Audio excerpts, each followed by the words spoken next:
Eu te convido agora a começar a série de mensagens Aliança com a Noiva. Você vai ter uma maratona aí pela frente, uma imersão. São 5 partes, onde nós vamos trabalhar os sinais da volta de Jesus, totalmente contextualizados com o momento que nós vivemos. Você vai perceber o quanto a volta de Jesus está próxima e os sinais já têm se cumprido. E nós vamos trabalhar, passear por todo o livro de Oséias, onde nós vamos ver com riqueza de detalhes a semelhança do contexto de Oséias com os dias de hoje. É um livro totalmente profético e que nós podemos contextualizar e aplicar nos dias de hoje, na realidade da igreja, na realidade profética e escatológica que a igreja está vivendo. Então vamos lá, vamos nessa caminhada, nessa jornada, aliança com o noivo, que eu lembro, nós estamos em 2021 e no final de 2020 Deus colocou esse desejo no meu coração, no coração da minha esposa, de fazermos o ano de 2021 como um ano profético, um ano da aliança. Então, e o Senhor nos levou ao livro de Oséias. Então eu quero incentivar você a firmar sua aliança com Cristo, mas primeiro compreender todo o contexto. Por que que nesse período pandêmico, por que nesse período de sinais da volta de Jesus se cumprindo, por que é necessário firmarmos a nossa aliança, qual é a voz profética, qual é a voz de Deus para a sua igreja atual. Deus abençoe, vamos lá, não fique no meio do caminho, acompanhe toda a série até o final. Mantenha a tua Bíblia aberta em Mateus 24, Evangelho de Mateus 24. Deixa ela aberta ali, mas nós não vamos ler agora. Eu quero falar primeiro algumas coisas até chegar aí. Eu vou falar uma linguagem que não é do nosso evangeliquez, né? Nós temos um evangeliquez, não tem, Maico? Nós temos uma linguagem própria. Ô, Glória é um evangeliquez da Marisete, então, que marcou. Se alguém pegar, tem que pedir direitos autorais, tem que pedir autorização a ela. Mas vamos lá, nós temos algumas palavras evangeliquez. Mantra não é uma palavra do evangeliquez, né? A gente acha até muito místico, mas só para passar aquela questão que é repetida, insistente. Eu tenho um mantra que eu tenho falado o tempo inteiro, tenho insistido o tempo inteiro, que eu me preocupo com o rumo que a igreja evangélica tem tomado nos últimos dias, né? E porque a igreja não tem se parecido com o noivo. No momento dessa ministração maravilhosa aqui do Believe, que quase que dava vontade assim, falar assim, Luan, Leone, João Pedro, continue, né? Porque não dá vontade de parar aquele momento de adoração. E o Leone, no momento aqui, falava assim, a gente corre em todo momento o risco, né, de estar adorando, fazendo um culto para Jesus, sem conhecer aquele para quem a gente faz o culto, que é Jesus. E a igreja, e isso é uma verdade, a igreja evangélica, ela tem feito muitas coisas quase que no automático, sem experiências com o Senhor, sem relacionamento com o Senhor. A gente não se preocupa mais em ouvir a voz de Deus para ministrar, para ser tocado, para ser primeiro queimado, aquela chama ardendo no coração, para que a gente possa ter certeza que o Senhor ministrou o nosso coração. A gente vai da maneira que dá e com o peito aberto, usando nossas estratégias humanas, nossos recursos, nossa competência, nossa oratória, nosso dom para cantar, e a gente está indo.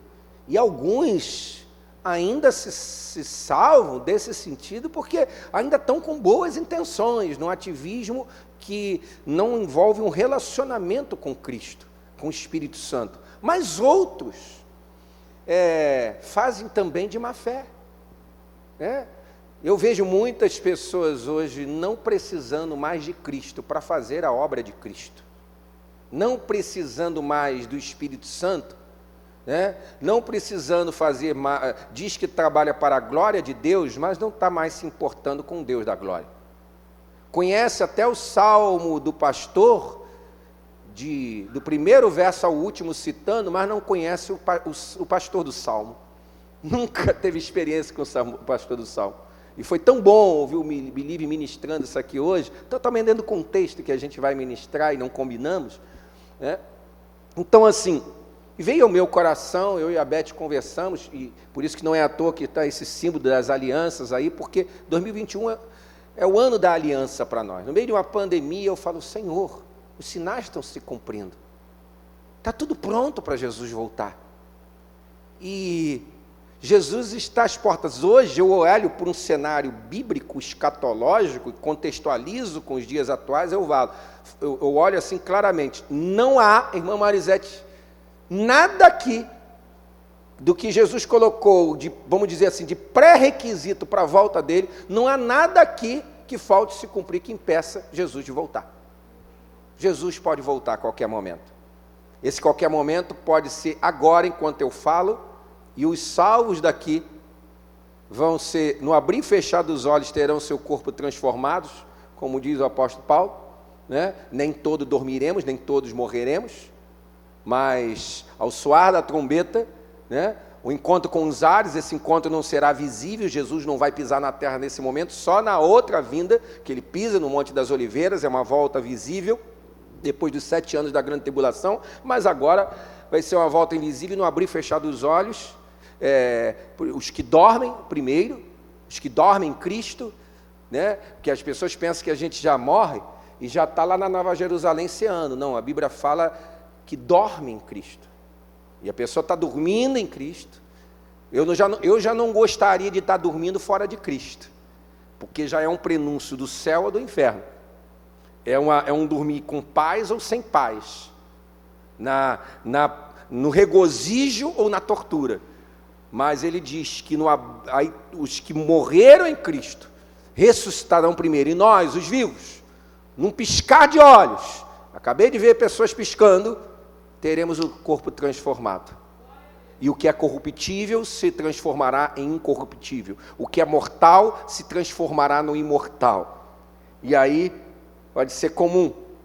Apesar que a gente vai ver hoje aqui que uma estatística que Jesus dá um sinal é que de 50% daqueles que se dizem cristãos não entrarão no reino dos céus, não entrarão na Nova Jerusalém, não estarão salvos. É uma estatística matemática, pode ser precisa, que pode ser que Jesus tenha dito algo literal, mas pode ser simbólico, pode ser um pouco mais, um pouco menos, que seja bem mais, em nome de Jesus, mas é mais ou menos aqui. Se nós formos eficientes, se nós não estivermos abaixo da estatística de Jesus, metade dessas pessoas subiriam, metade ficariam. E de repente, no piscar dos olhos, você olha, irmã Marisete saiu sem eu ver? Ô glória, ainda bem que saiu, irmã Marisete. Irmã Marisete não está mais aí? Cadê? Cadê a irmã Ana? Por que eu estou aqui? Cadê o pessoal? De repente ficou vazio, agora tem distanciamento de verdade, né? E aí que vai haver um despertamento, que não se deu crédito à pregação, que não se deu crédito que Jesus está às portas. E a preocupação de colocar o ano da aliança e a igreja de volta à sua essência, como foi cantado aqui também, né? A essência da religião. Aí eu falo, não, eu não quero a essência da religião. Sim, religião é religar, ligar novamente o homem a Deus. Se for ver o conceito mais antigo em religião, o conceito etimológico é tereskeia, que todo homem nasce com a necessidade de adorar um ser superior, alguém, ele sabe que tem uma força superior. Isso é a essência de Deus dentro de nós. E quando a pessoa não conhece Deus, ela adora pau, pedra, uma imagem, ela adora o sol, ela adora o fogo, ela tenta adorar porque ela está em busca do seu Criador. Né? E aí sim, a gente está buscando a Deus, só que o problema é que a gente perdeu a essência, como disse esse louvor. E a proposta do ano de 2021, de um ano da aliança, é justamente nós podermos voltar a essa essência, entender que seus sinais estão se cumprindo, temos que nos preparar para o casamento, amém? Temos que preparar nossas vestes, como foi a dança da Thaís aqui no dia 31, representando a noiva de Cristo que estava sem aliança, e o noivo entrando para entregar a aliança de volta. Então este é um período que precisamos restaurar nossa aliança com Cristo, deixar tudo acertadinho, porque Ele vai voltar para nos buscar. Então até já pedi, prepare aí uma surpresa, no último domingo, nós vamos ter aquela dança profética de novo, em nome de Jesus, esperamos, estou querendo que ela aconteça de novo, né? Vamos ver se é possível, né? E por que isso, queridos? Porque a noivado, a noiva tem a ver com pureza. Por que a Camila casou recentemente e estava com vestes brancas? Porque aponta para a pureza, aponta para a fidelidade a uma pessoa. Porque hoje, né, não sei se vocês já assistiram avançado aquele talk no treinamento lá do pastor Josué, eu estava vendo alguns vídeos com a Beth, um deles, pastor Hernandes Dias Lopes, ele diz o seguinte: o namoro, né, tem a ver com vínculo espiritual, o noivado com o vínculo mental, com afinidade mental, emocional, né? E o casamento é afinidade física. Olha só, namoro, afinidade espiritual, noivado, afinidade mental, emocional, e casamento, afinidade física. Hoje a gente não entende essa pureza muitas vezes de um noivado, porque se inverte tudo, se começa no namoro com afinidade física, né? Mas ainda que a gente vá ter encontro, a Bíblia diz, o apóstolo Paulo diz em Coríntios, veremos face a face, conhecerei como também sou conhecido. Hoje vemos em espelho, em enigmas, ainda que a gente só vá ver o Senhor face a face, conhecê-lo como Ele nos conhece, somente na Nova Jerusalém, eu preciso e posso e tenho que ter afinidade espiritual e emocional com o meu noivo. Eu preciso ter essa afinidade. Viver para Ele, me guardar para Ele, me preservar para Ele, me santificar para Ele, criar expectativa do casamento, preparar todos os aparatos para me encontrar com Ele. Amém, queridos? E aí Jesus, hoje nós não vamos entrar no livro de Oséias. A partir das semanas seguintes nós vamos andar por capítulo a capítulo do livro de Oséias. Mas hoje nós vamos ficar em Mateus. E ali quando Jesus começa ali, começa lá por Mateus 22, e ele começa a falar dos sinais da volta dele. Ele, quando começa seu ministério terreno, ele chega em Jerusalém. E ele já estava indo para o final do seu... ele já estava indo para o final do seu ministério terreno. Jerusalém seria o ápice do ministério terreno de Jesus, onde ali ele seria torturado, preso, traído, negado, para poder ir para a cruz. E quando ele chega a Jerusalém, ele vai ao templo e começa a ensinar, um resumão do que acontece dali em diante. Jesus vai falando só sobre os sinais dos tempos. Ele fala sobre sinais escatológicos dos fins dos tempos, ele começa a ensinar sobre o reino de Deus, ele fala da importância da purificação do templo, e ele fala que o templo dele não pode ser um covil de salteadores, de um esconderijo de ladrões. Ele fala da casa dele ser uma casa de oração, da importância disso. E durante uma manhã, ele amaldiçoou uma figueira. A Bíblia diz que durante uma manhã Jesus teve fome e ele foi comer, ele quis achar um figo numa figueira. É muito comum na Israel você ver figueiras, ver oliveiras, ver pés de romã, assim, na rua. Você pode arrancar assim e comer, você pode comer uma tâmara pegando assim, ou uma azeitona. Claro, a azeitona fica meio ácida, meio azeda, ela não está naquele tempero com sal, com água, então ela vem bem in natura. Mas é muito comum. Então Jesus foi numa figueira, quis comer um fígado, se resolve rápido o problema da fome em Israel, mesmo no lugar desértico, que é um lugar abençoado. E aí ele foi lá e ele amaldiçoa essa figueira porque ele não encontra fruto. Isso aponta justamente para a importância da nossa vida, dar frutos dignos de arrependimento e frutos de vida em todo o tempo. Amém? Eu estou de férias gospel. Eu agora estou muito ocupado. E Jesus amaldiçoa e fala, porque você não deu fruto quando precisava, você nunca mais dará fruto. Jesus amaldiçoa essa figueira e tudo tem um contexto profético e didático, pedagógico. Tudo que Jesus está fazendo ali, ele está preparando os discípulos, ensinando algo aos discípulos e deixando uma mensagem para a sua igreja. Jesus fala também acerca dele mesmo, como sendo a pedra que os construtores rejeitaram. E hoje eu poderia fazer uma ponte que esses construtores hoje como igreja, que fomos enxertados em Israel, já não é só o povo de Israel, mas nós também somos esses construtores que estamos edificando o reino de Deus mas temos rejeitado, como o Leone ministrou aqui com o Believe, temos rejeitado a pedra principal. Temos tentado edificar um reino sem a pedra, sem a base, sem os fundamentos, né? E é o que estamos fazendo. E em Mateus 22, Jesus conta a parábola da festa de casamento. E ele diz ali que os convidados, o rei preparou uma grande festa e chama seus convidados, chama seu povo que se diz cristão. E ele chama os convidados para a festa, mas os convidados não estavam prontos para irem, porque estavam, Michael, muito ocupados. Jesus diz que, ele conta essa parábola para os discípulos ali em Mateus 22, ele diz, olha, e esses convidados estavam muito ocupados, com seus trabalhos nos campos, com seus negócios. Então o rei fica muito frustrado em falar, meu Deus, não estão dando crédito, eu estou preparando uma festa, essa é a festa que nos espera, a festa de casamento, e de repente você está muito ocupado para se preparar para ela. A igreja não pode estar presa às coisas da terra. Faça tudo que você pode fazer, de estudar, de trabalhar com toda excelência, com toda a competência, de forma que glorifique os céus através das suas obras. Faça tudo o que for necessário, como se Jesus fosse voltar daqui a 100 anos ou 200 anos, mas que você pudesse estabelecer o reino de Deus onde você estiver. Mas ao mesmo tempo, não esteja pronto em nada, preso em nada, esteja livre, como se Jesus fosse voltar daqui a 30 minutos. Essa deve ser nossa postura. Porque alguns falam assim, já que Jesus vai voltar, eu vou ser relapso, eu não vou me preocupar com a minha renda, não vou me preocupar em trabalhar, porque tá bom, daqui a pouco ele volta. Não, isso não glorifica o nome de Deus.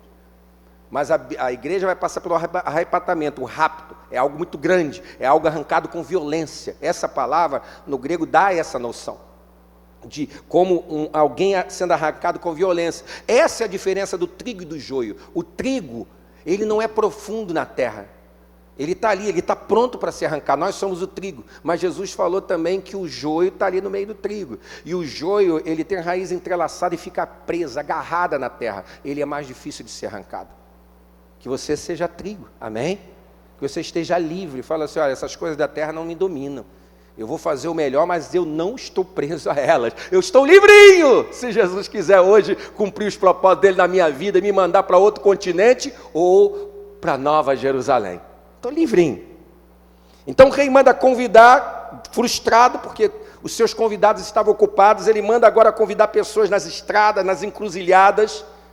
E isso aqui também aponta para uma grande lição para nós, pedagógicos, que alguns bons, alguns que estão cumprindo bem a religião, mas estão fazendo sem conhecer a pedra, sem conhecer Jesus, sem o Espírito Santo, muitos deles estão tão ocupados que eles não entrarão no reino dos céus, mesmo pertencendo a uma igreja evangélica, e alguns nem pertencem e se dizem cristãos, são aquelas igrejas virtuais que hoje se alimentam por YouTube. E aí continua, né? E aí aqui aponta também que, segundo a nossa ótica, esses homens não vão entrar no reino de Deus, essas pessoas, porque não priorizam o reino de Deus. Jesus falou, buscar em primeiro lugar o reino de Deus e a sua justiça, e todas as demais coisas vos serão acrescentadas. Em primeiro lugar o reino de Deus.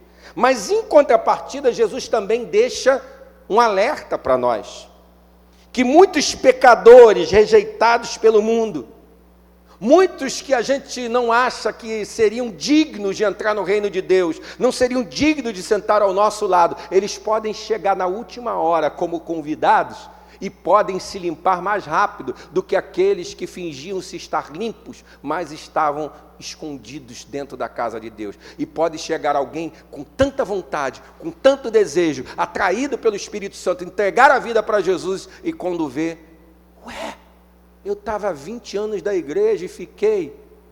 E alguém que chegou semana passada com uma vida toda promíscua, chegou, dobrou o joelho aqui. Sim, ele estava pronto. Porque aquele que perseverar até o fim, que será salvo.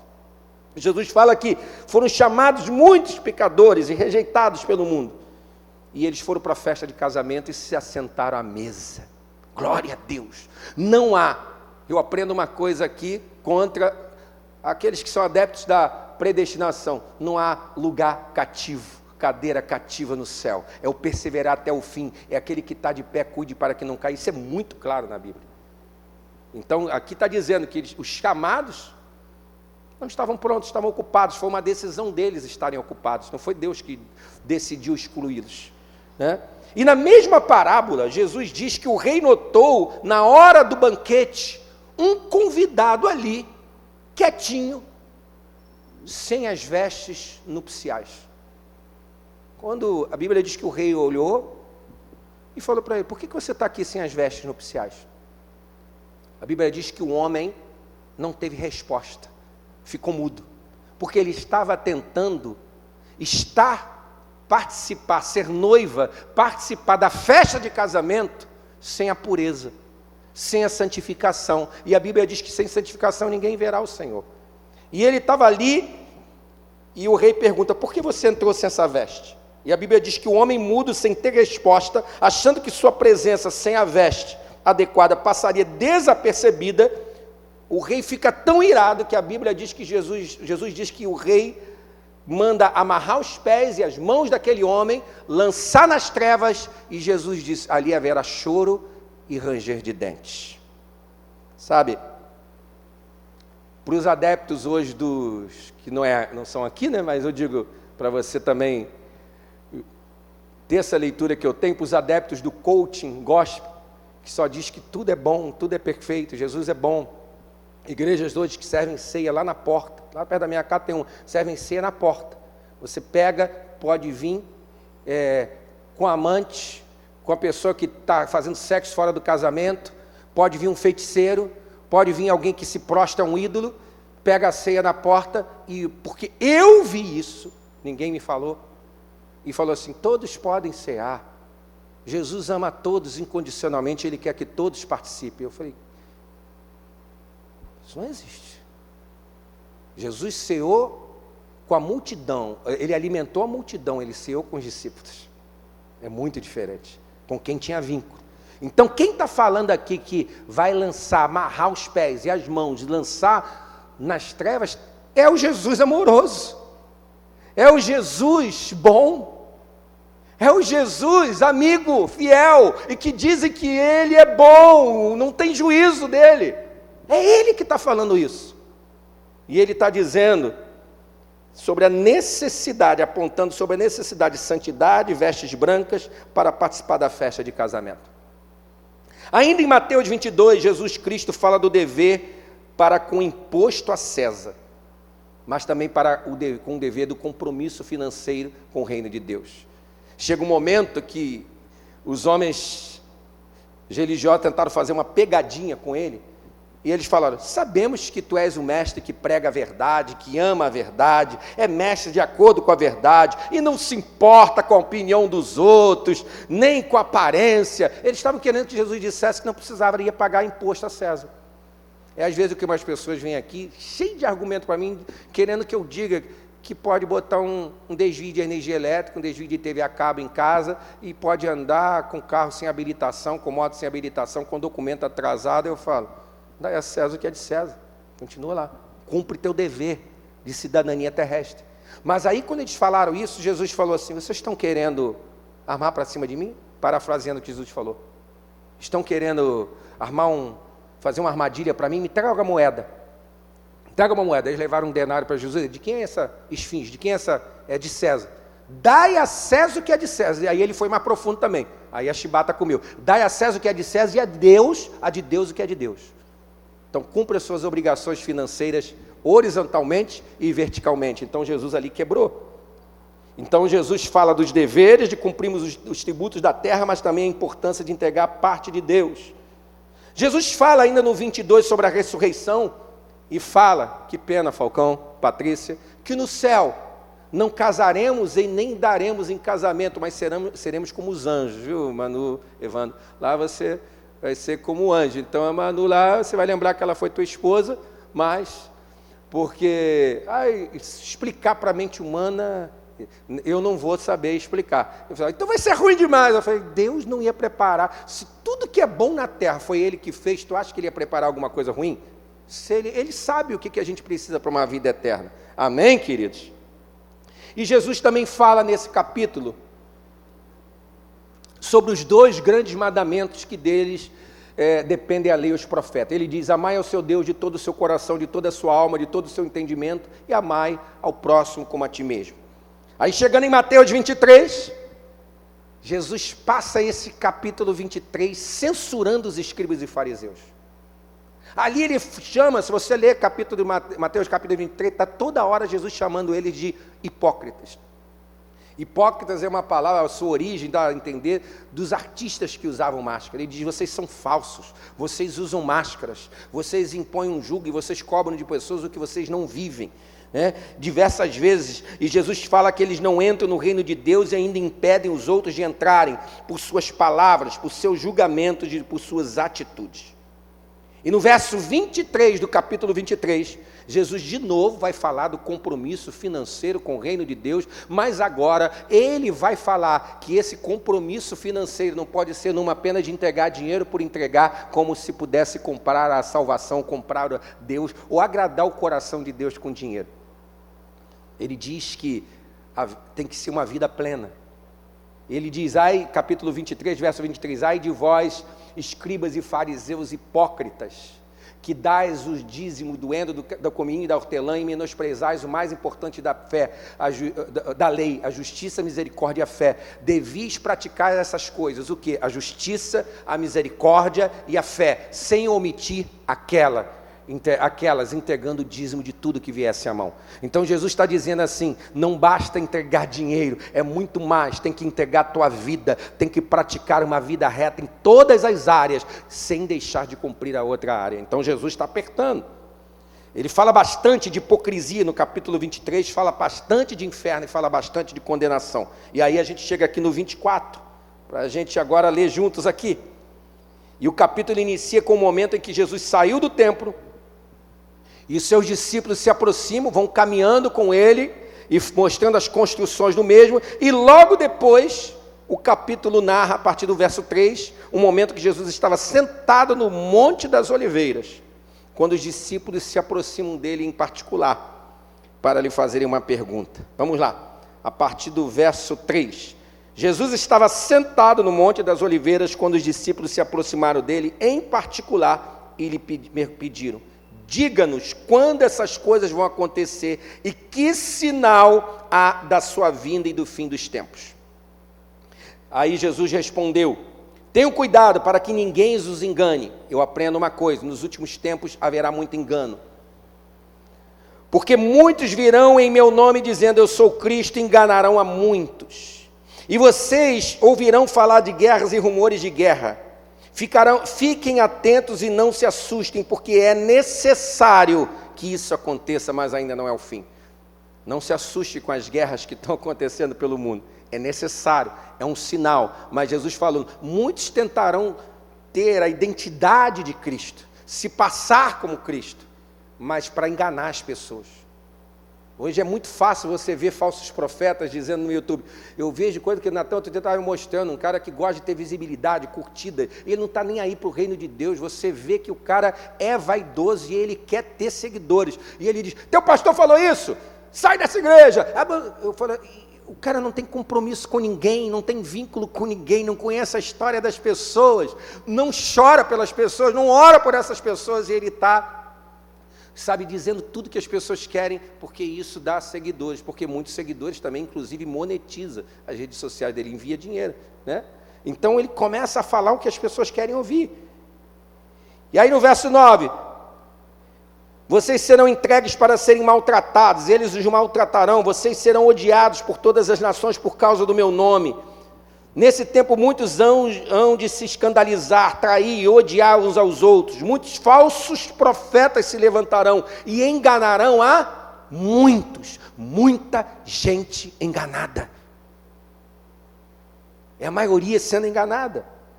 E por se multiplicar a maldade, tem outra versão que diz iniquidade, é mais do que pecado, é iniquidade. O amor se esfriará de quase todos. Que bom que tem uma parte que não pertence a esse quase todos. Amém, queridos? Em nome de Jesus, não deixe o amor se esfriar. E ele diz: aquele, porém, que ficar firme até o fim será salvo, e esse evangelho será pregado por todo mundo para testemunho de todas as nações. Em Lucas 21, se você conseguir abrir rapidinho aí, sem desmarcar Mateus, em Lucas 21, um evangelho sinótico, nós vemos o acréscimo de pandemias. Pastor, a palavra sinótico, o que significa? Vem do grego sim, junção de duas palavras, sim, que significa mesmo, e nótico, ótico, que vem de visão. Mesma visão. São evangelhos que têm a mesma visão. Mateus, Marcos e Lucas. Eles, imagine 3 pessoas, eu, Evandro e Falcão, narrando o mesmo acontecimento aqui. Cada um está escrevendo, e João também. Escrevendo e contando as narrativas dos acontecimentos de Jesus. E estão colocando. Só que os evangelhos sinóticos, essa denominação é dada porque eles seguem histórias em comuns, na sequência comum dessas histórias, e utilizando praticamente exatamente a mesma estrutura da palavra. Então você vai ver textos ocorridos e narrados em Mateus, que você vai ver em Lucas. Tanto que aquele texto de Mateus 24, que Jesus fala do princípio das dores, dos sinais da volta, você vai ver lá no cabeçalho do Mateus 24, lá quando vai iniciar, você vai ver lá, Lucas 21. Por quê? Porque está narrando a mesma passagem.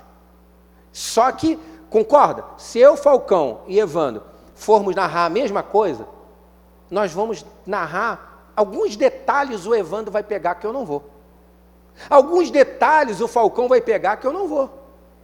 Se, de repente, eu entendo de uma área, o Falcão entende de carro, ele vai ver um detalhe no carro que eu não vou ver e ele vai botar isso, porque para ele tem uma ótica que eu não tenho, apesar da descrição da narrativa serem muito semelhantes. E olha o que Lucas vai acrescentar aqui. Lucas, capítulo 21, versos 7 a 11, diz assim: perguntaram a Jesus, é o mesmo momento, tá? Quando será isso? Que sinal haverá quando essas coisas estiverem para acontecer? Jesus respondeu: tenham cuidado para que não sejam enganados, porque muitos virão em meu nome, dizendo sou eu, e também chegou a hora, porém não vão atrás deles. Quando vocês ouvirem falar de guerras, revoluções, não fiquem assustados, pois é necessário que primeiro aconteçam essas coisas, mas o fim não será logo. Então Jesus lhes disse: nação se levantará contra nação, reino contra reino, haverá grandes terremotos. Ele acrescenta aqui algo que Mateus não acrescenta: epidemias e fomes em vários lugares, coisas espantosas e também grandes sinais vindos dos céus. Antes, porém, dessas coisas vocês serão presos, perseguidos, serão entregues nas sinagogas, lançarão nas prisões. E hoje temos irmãos em países perseguidos sendo presos, lançados se você receber as informações que eu recebo de agências missionárias, você vai ver quanta gente está passando sufoco hoje, e a gente vivendo esse evangelho morno aqui no Brasil. E aí ele continua avançando, aqui até o verso 11, então Lucas vai acrescentar aqui, a mesma passagem, só que o evangelista Lucas, ele acrescenta a palavra epidemias. Por que Lucas percebeu que Jesus falou epidemia e Mateus não? Porque Lucas era médico. E a palavra epidemia dita por Jesus chamou muita atenção de Lucas. Epidemias é um sinal da volta dos tempos. Mateus não se importou em escrever. Lucas se importou em escrever porque epidemia era uma palavra que fazia parte do seu vocabulário como médico. Então Lucas vai lá e descreve: sinal da volta de Jesus, epidemias. Como sinais dos tempos. Então, queridos, eu já tenho falado isso há bastante tempo, que está tudo pronto para a volta de Jesus, que tudo que Jesus aqui falou tinha um caráter de alerta, de despertamento profético e pedagógico para a igreja, para nos preparar para a volta dele. E por isso o Senhor colocou no nosso coração que esse é o ano da aliança. Por isso que quando a Thaís dançou aqui, o noivo ainda não a levou, mas o noivo trouxe aliança para ela, porque é como se a noiva estivesse dançando, fazendo a obra, tentando mostrar uma beleza, sem a sua aliança acertadinha, sem conhecer a pessoa para quem ela está se preparando, sem revelar a Cristo nas suas obras. E a aliança e o desejo do noivo é devolver a aliança para nós. Ele é fiel a nós, ele nos ama.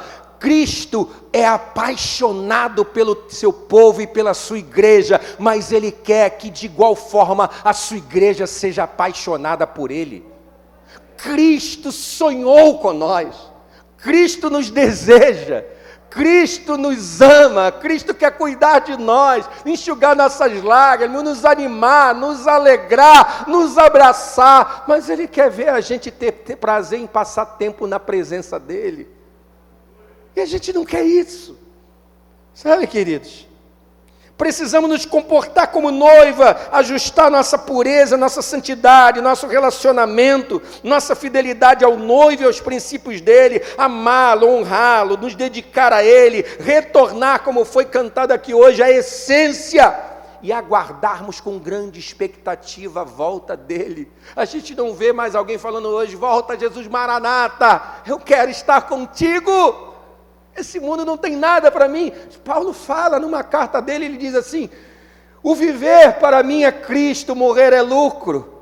Se dependesse da minha vontade, eu preferiria agora morrer, partir, estar com Cristo. Mas se for para servir a vocês, se for para fortalecer a fé de vocês, se for para que mais pessoas possam ir para o céu, eu fico por mais tempo. Uau, consciência de propósito, de missão, mas ardente expectativa de estar com Ele.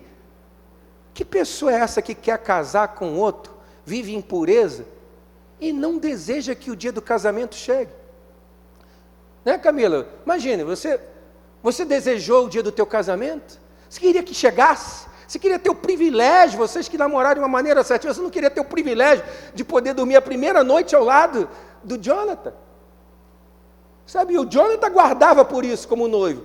Mas imagine se no mês que antecede ele vê a Camila sem nenhuma expectativa. Eu deixei de fazer um casamento que muita gente, até da própria igreja, me entendeu mal, e já estavam com o convite distribuído, quando a pessoa jovem falou aqui, a ficha não caiu, não me sinto pronta, e os convites estão distribuídos, mas não me sinto. Aí eu e a Beth, espera aí, se fosse nossa filha, a gente faria casamento? Não. Aí eu falei, eu não vou fazer o casamento a dia.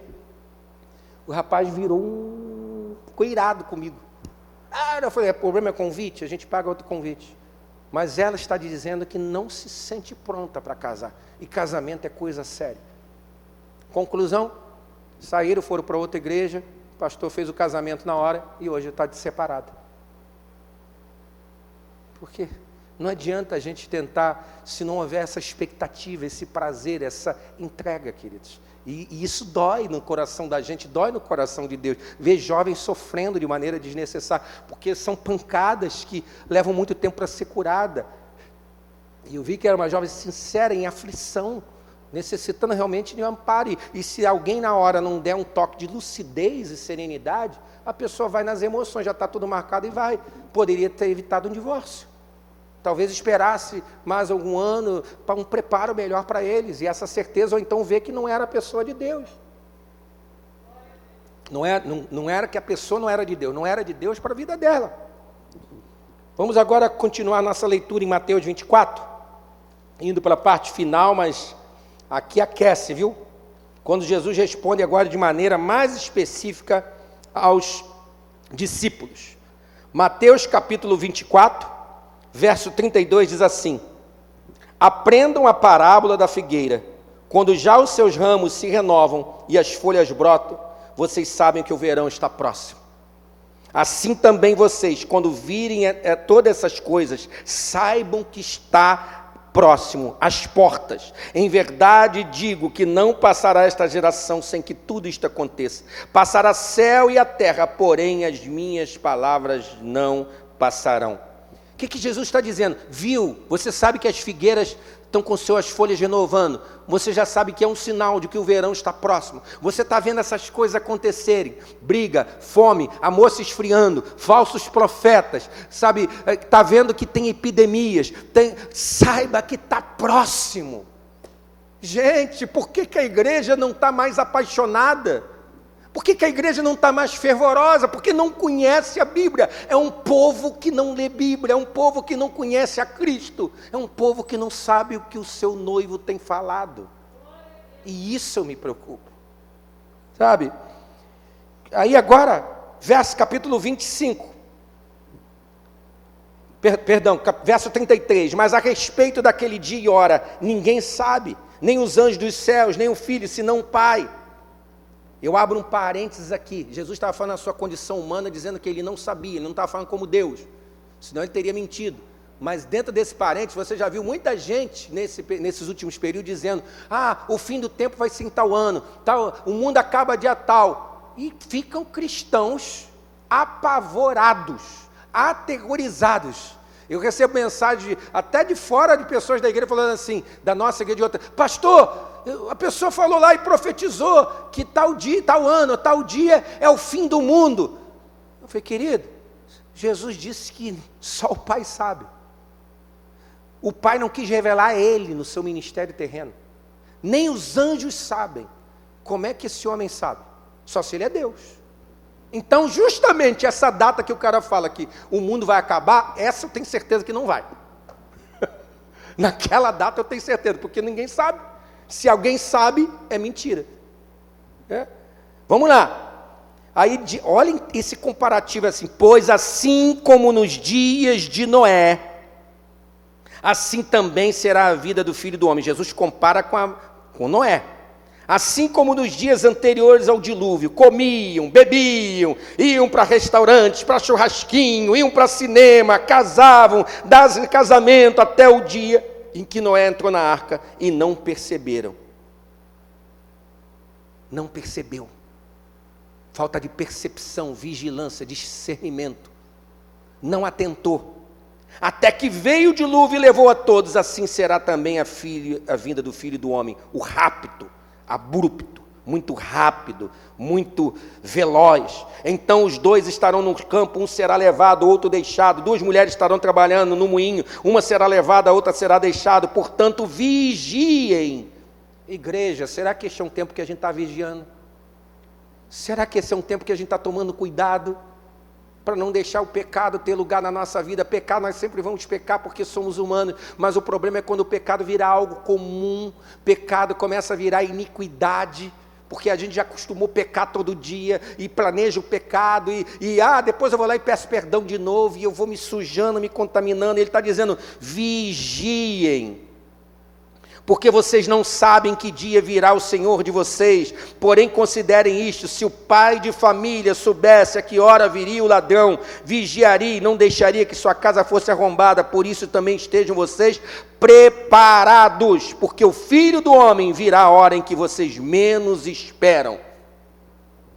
Imagina, se vocês souberem, Adriano avisou que vai um ladrão na tua casa hoje, você vai estar ali preparado, você vai chamar amigos, você vai chamar pessoas, você vai estar, vamos vigiar. E Jesus está dizendo assim: vocês só têm os sinais, mas vocês não sabem a hora. Então vocês deveriam ser vigilantes, como um chefe de casa, que está protegendo sua casa se vier um ladrão, que o Filho do Homem vai vir assim. Queridos, isso é muito sério, sabe? E aí ele continua, verso 45, quem é, pois, o servo fiel, diga fiel, prudente, fidelidade e prudência tem que estar na noiva. Quem é o servo fiel e prudente a quem o Senhor deixou encarregado dos demais servos para lhes dar o sustento a seu tempo? Bem-aventurado aquele servo a quem o seu Senhor, quando vier, achar fazendo assim o quê? Dando sustento. Você tem sustentado a igreja de Cristo? Você tem dado alimento para a igreja de Cristo? Jesus está dizendo que será bem-aventurado, Maico, quando Jesus voltar e ele te encontrar ensinando a noiva de Cristo, dando alimento, dando provisão, dando consolo, dando palavra. Você vai ser bem-aventurado, sabe? Em verdade lhes digo que lhe confiará todos os seus bens. Mas o que acontecerá se aquele servo, sendo mau, disser consigo: meu senhor demora para vir? isso de Jesus voltar, estão falando desde a época de Paulo. Está demorando demais. Isso é besteira, volta não. Isso aí é bobagem. Muitos profetas falavam que estava voltando e não voltou até hoje. E aí é assim que a gente pensa. Ele está demorando. E começar a espancar seus companheiros e a comer e beber com os bêbados, pecado, agressividade, violência, falta de amor, e virá o Senhor daquele servo em dia que não espera. Toda hora Jesus estava dizendo isso. Ele está contando diversas ilustrações, fazendo diversos comparativos para dizer, é a hora que tiver desapercebido, eu chego. E ele diz, virá na hora que não espera, e em hora que não sabe. A pessoa não sabe o dia do fim do mundo, até porque o mundo continua, não tem nada de fim do mundo, a igreja sobe, o mundo continua sem o Espírito Santo. Imagina gente evangélica, não estou falando salvo, gente que frequentou a igreja há muitos anos e ouviu muitas pregações e sabe o que a Bíblia diz, quando entender que boa parte dos cristãos desapareceram, e ele sabe o que a Bíblia diz, ele agora não pode sentir Deus porque o Espírito Santo foi com a igreja, não tem uma igreja sem o Espírito Santo, e agora ele vai passar pela grande tribulação. Dias que a Bíblia diz que nunca ocorreram dores e choro como nesses dias. Que as pessoas vão procurar a morte e não vão encontrar. Muito sério isso. E olha aqui, e irá aplicar-lhe um castigo severo, condenando com os hipócritas, ali haverá choro e ranger de dentes. Queridos, em 2020, Instituto de Pesquisa Datafolha, foi o mais recente que eu encontrei, publicou uma nova pesquisa informando que os evangélicos no Brasil representavam 31% da população brasileira, que à época equivalia a 65,4 milhões de pessoas, e no mundo quase 1 bilhão de protestantes. Segundo as estatísticas de Jesus, que nós vamos ler agora para a última parte para a gente encerrar, 50%, uma estatística que pode ser simbólica ou literal, eu não posso dar uma precisão a isso, que metade vai subir, metade fica, porque metade não estava vigilante, parábola das 10 virgens, metade estava adormecida, metade está sem o noivo, metade passou a levar a sua vida ocupada em seus negócios, nos seus campos, muito desapercebido, e aí metade vão entrar para o céu e metade não vão se salvar. Então, já é uma grande parte do mundo e do Brasil que não confessa Jesus e não quer Jesus. Agora imagine a metade dos evangélicos. Eu estou falando de 65 milhões, vamos dizer que hoje já tenha quase 70 milhões. 35 milhões que poderiam ser salvos, que conheciam a verdade e não subiram. E sendo 1 milhão de protestantes no mundo, 500 mil no mundo. Cristãos que dizem professar o cristianismo. Na estatística, quando pergunto qual a sua religião, sou evangélico, protestante. Mas estava não vigilante. Pastor, isso não combina com o amor de Deus. Pois é, mas esse mesmo Jesus amoroso é o mesmo Jesus que está falando toda hora de condenação, de castigo. É Ele, é no Evangelho. Eu não estou falando de Antigo. Alguns acham que o Antigo Testamento não tem mais valor. E o Antigo Testamento está todo apontando para Jesus. Antigo Testamento era a Bíblia que Paulo usava, era a Bíblia que Jesus usava. É a Bíblia que os discípulos usavam. Mas eu estou usando as palavras de Jesus, é o Jesus amoroso, não estou falando da lei mosaica, da lei de Moisés, estou falando de Jesus, e ele está falando de condenação, de inferno e de choro e ranger do dente. Por que choro e ranger do dente? É porque é gente que conhecia e convivia, e tinha tarefas dadas por ele, e depois percebeu que dormiu, que não deu crédito. E aí o estado da pessoa vai ficar pior do que o ímpio que não conhecia. Porque ele falou, eu tive chance, eu sabia, eu não fui enganado. Eu me permiti ser enganado. Eu fui volátil. Sabe? E Jesus usa essa expressão, sabe? Que não são prudentes, vigilantes, sono ou adormecimento. E ele diz, assim como nos dias de Noé. Sabia que Noé foi considerado louco? Um homem louco. desequilibrado, indo contra o bom senso da maioria, exagerado, dizendo que a terra ia ser destruída em dilúvio quando nunca tinha chovido. Uma mensagem que incomodava a multidão e falava, ele é exagerado demais no que ele está falando, ele está pegando pesado. Não, eu tenho uma mensagem mais confortável, eu tenho uma mensagem que massageia o meu ego. Não, Noé estava como um louco, mas o evangelho e a mensagem do evangelho diz a palavra, ela é loucura para os que creem. Amém, queridos? Aí Noé vai contra a multidão, se sente impotente diante de uma multidão. É assim que muitos profetas estão se sentindo diante da igreja. E aí dizem, é exagero, sabe? Porque você está se preservando para o Senhor, jovem. Aí alguém que critica o jovem, você é exagerado. Por que você está se preparando aí para a partida? Jesus não vai voltar agora. Curte a vida. Interessante que a partida para nós, a volta de Jesus, tem duas possibilidades para nós, os vivos. Sabe por quê? Porque alguns de nós podem morrer antes de Jesus voltar. Quantos têm morrido nesse período? Quando eu fiquei muito triste com a perda do pastor Taí, fiquei mal mesmo, triste, chorei. Eu falei, Jesus, o Senhor atende tantas minhas orações, por que o Senhor não atendeu? O Senhor sabe que eu me dediquei pedindo a cura do teu ungido. Ele chegou a ser desentubado e voltou. Aí vieram duas palavras para mim, gratidão. Agradeça, porque Ele está na minha presença. E agradeça por um dia você ter conhecido e convivido com Ele, porque Ele está na minha presença. Sabe, querido, a gente pode morrer antes. E se morreu, já está definido, porque em Hebreus 9, 27 diz, a todo homem cabe morrer uma só vez, depois disso o juízo. Não tem purgatório, não tem vela, não tem missa, não. Morreu, juízo. Salvação ou perdição. Então, quando a pessoa parte, ela só está esperando a hora de Jesus voltar. Então, se ela partiu sem Jesus ou partiu não vigilante, já era. Quando Jesus voltar, os que dormem em Cristo ressuscitarão primeiro. E nós, os vivos, no abrir e fechar dos olhos. Nem todos dormiremos, mas todos seremos transformados. Amém, queridos? A Bíblia diz que foi o próprio Deus quem fechou a porta da arca. Não adianta ficar gritando, pedindo para abrir a porta, sabe? Porque aí a gente já sabe. Eternamente. E eternamente é muito tempo para estar fora da presença de Deus. Eternamente é muito tempo, Mike? É muito tempo.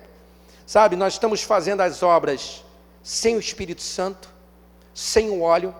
E eu quero que vocês leiam comigo o último texto que a gente vai ler hoje, que diz aqui. Parábola das 10 virgens. Então o reino dos céus será semelhante a 10 virgens, olha aí a igreja, que pegando as suas lamparinas saíram a encontrar-se com o noivo. 5 delas, 50%, eram imprudentes e 5 prudentes. As imprudentes, ao pegar as suas lamparinas, não levaram óleo consigo. O óleo na Bíblia aponta para o Espírito Santo, fazendo a obra e sendo noiva sem o Espírito Santo, sem os dons espirituais, sem o azeite. O Espírito Santo habita em nós, Ele é a pessoa de Cristo habitada em nós para nosso relacionamento com Ele.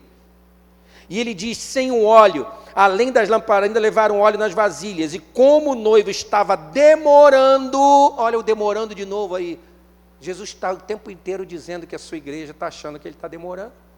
O noivo estava demorando, todas ficaram sonolentas e adormecidas. Igreja, em nome de Jesus, este não é um tempo de ficar adormecido, este não é um tempo de adormecimento, esse não é um tempo de sonolência, este é um tempo de necessidade de vigilância e proatividade da igreja.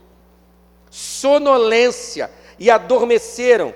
Mas à meia-noite ouviu-se um grito, eis o noivo! E saíram ao encontro dele. Então todas aquelas virgens se levantaram e prepararam suas lamparinas, só que algumas já era tarde. E as imprudentes disseram às imprudentes, deem nós um pouco de óleo, deem um pouco dos óleos que vocês trouxeram, as lamparinas nossas estão se apagando, estou sem chama dentro de mim. Mas as prudentes responderam, não, porque vai faltar tanto para nós como o povo a vocês. Vão aos que o vendem, comprem um óleo para vocês. E saindo elas para comprar, chegou o noivo, e as que estavam preparadas entraram com ele para a festa do casamento. Olha a festa do casamento de novo aí. E chegaram, mais tarde chegaram as virgens. O que está dizendo aí? Minha Bíblia está toda marcadinha, algumas palavras importantes. Mais tarde. atrasadas, acordaram tarde, não foram vigilantes, dormiram demais, abriram a guarda demais para o pecado, fizeram concessões demais, e mais tarde chegaram as virgens imprudentes dizendo: Senhor, abre a porta para nós.